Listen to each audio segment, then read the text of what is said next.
You pick up a $5 t-shirt from a rack. Soft cotton, simple stitching, a plain color. It feels unremarkable and the kind of thing you wear a few times, toss in the wash, and eventually forget about. But long before it ever touched your skin, that t-shirt had already gone on a journey that most people will never experience in their entire lives. By the time you find it in a store, that shirt has likely crossed oceans and borders. It has passed through countries that speak different languages and run on different currencies and rules. It has moved through dozens of hands and machines, through trucks, ports, and factories. It has spent months in motion.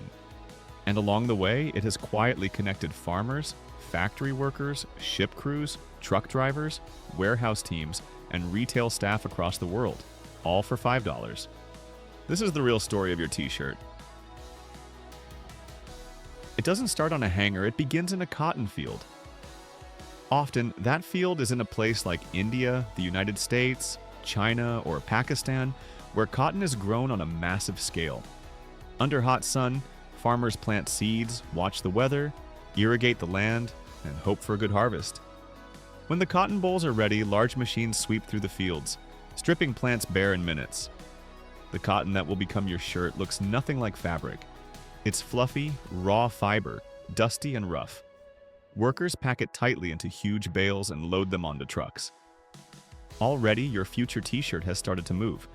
Those bales might travel hundreds of miles to a spinning mill, sometimes in another region or even another country. Inside the mill, machines roar and hum for hours on end. The cotton is cleaned, straightened, combed, and pulled into long, thin strands. Little by little, those strands are twisted into yarn.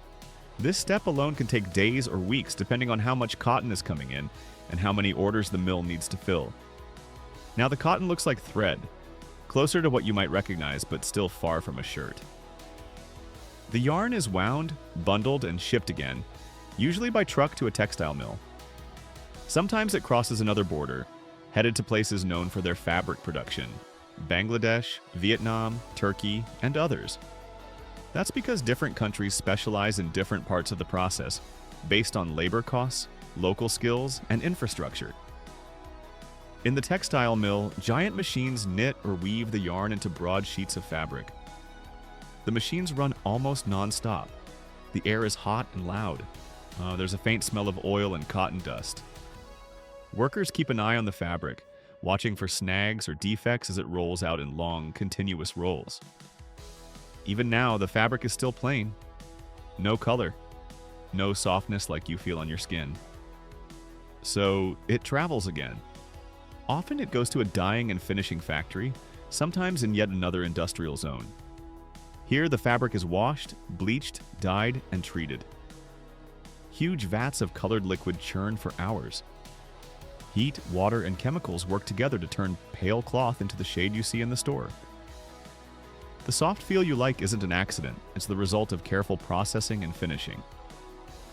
After drying and quality checks, the dyed fabric is rolled up, wrapped, and loaded for another trip. Next stop, the garment factory. This is where your t-shirt finally starts to look like a t-shirt. These factories are often in countries where clothing production is a major industry and labor is relatively affordable. Inside, you'd see long tables covered with layers of fabric, stacked one on top of the other. Workers use cutting machines to slice through dozens of layers at once, tracing patterns that will become the front, back, sleeves, and collar of each shirt. The cut pieces are bundled and passed from station to station. One person sews the shoulders, another attaches the sleeves, someone else hems the bottom edge, another adds the collar. Each worker repeats the same precise motions hundreds of times a day. Your t-shirt might come together in just a few minutes, but only because countless steps have been prepared long before those pieces reach the sewing line. Once assembled, the shirts are checked for loose threads and crooked seams. Sizes are measured, labels are attached. Someone folds each shirt, stacks them in piles, and workers slide them into thin plastic bags. Those bags are then packed into large cardboard cartons. But your shirt still isn't anywhere near you. The cartons are loaded onto trucks and driven to a port, where they're packed into huge steel shipping containers. Each container holds thousands of garments.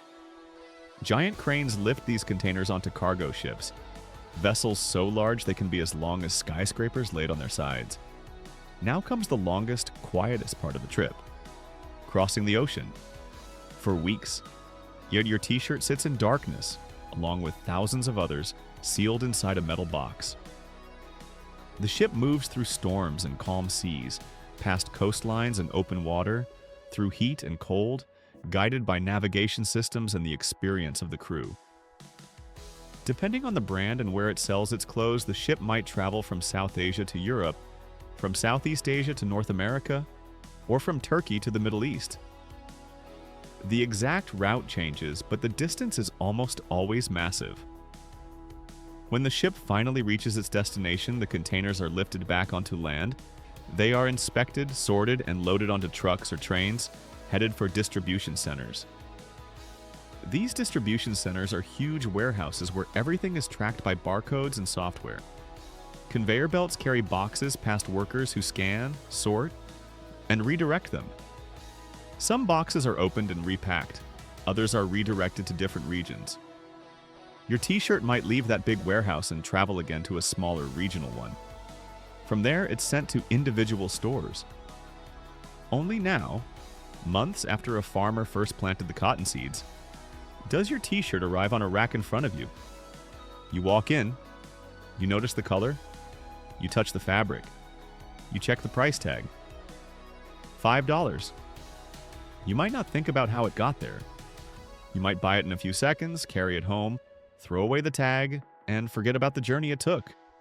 But the price hides how far that shirt has traveled. Some estimates say a basic cotton t-shirt can travel close to 18,000 miles before it reaches a customer. Not because anyone wanted to send it on a world tour, but because modern supply chains are built on specialization. Each country, each factory, each facility does one part of the process more efficiently or cheaply than the others. What looks simple in your hands is actually the end result of a global relay. Behind that simplicity are real people. Farmers working early mornings and long days in the heat. Workers in spinning and textile mills watching over lines of machines. Sewers focusing carefully on each seam. Dock workers guiding containers into place. Truck drivers on overnight drives. Warehouse teams scanning box after box. Most of them will never see you wear the shirt they helped create, and you will probably never know who they are. The t-shirt is one of the most ordinary things in your life. You might sleep in it, work out in it, run errands in it, and you might spill coffee on it, toss it in the laundry basket, and one day forget it at the back of a drawer or throw it away.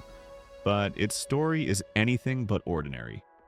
It's a quiet reminder of how deeply connected the world has become, how a cheap, everyday product can carry the work of people spread across continents, how logistics, labor, and industry can fit together so seamlessly that the complexity almost disappears. Next time you pick up a simple t-shirt, pause for a moment, Feel the fabric. Think about the fields of cotton, the mills filled with machines, the dye vats, the sewing lines, the cargo ships moving slowly across dark oceans. Because long before that shirt ever touched your skin, it had already crossed a world you might never see.